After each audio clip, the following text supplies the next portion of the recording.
presented by Chopalji Music.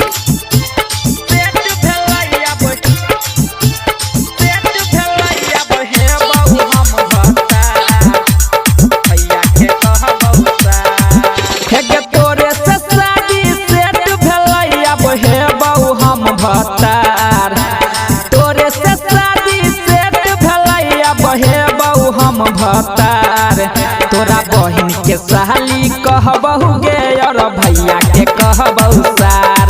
तोरा बहिन के सहाली कहबहु गे और भैया के कहबहु सार। हे गे तोरे से शादी सेट भेलैया बहेबहु हम भतार। तोरा बहिन के सहाली कहबहु गे और भैया के कहबहु सार। तोरा बहिन के सहाली कहबहु गे और भैया के कहबहु सार।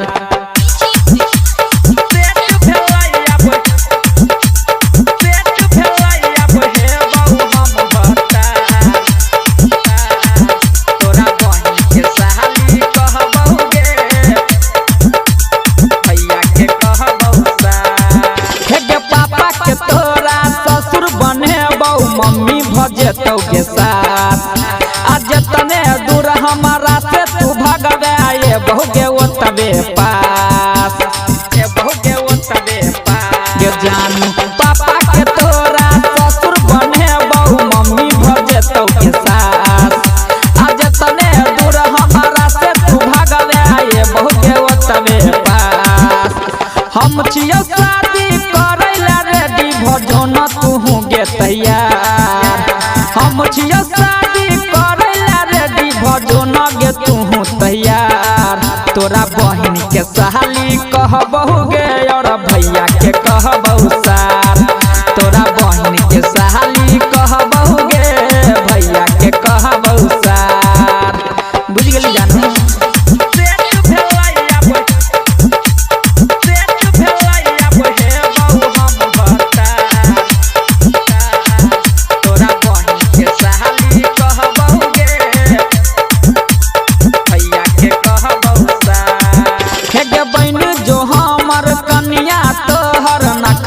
कहबहु हजार।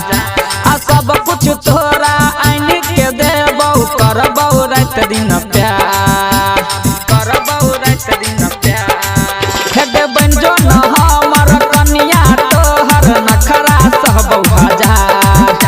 आ सब कुछ तोरा आइन के देबहु करबहु गे रात दिन प्यार।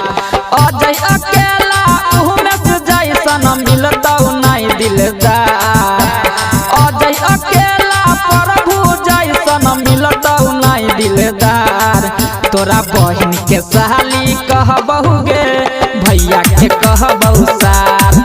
तोरा बहिन के सहाली कहबहु गे भैया के कहबहु सार। हे गे तोरे से शादी सेट भेलैया बहेबहु हम भतार। तोरे से शादी सेट भेलैया बहेबहु हम भतार। तोरा बहिन के सहाली कहबहु गे और भैया के कहबहु सार। तोरा बहिन के सहाली कहबहु गे और भैया के कहबहु सार। बुझ गेली जानू।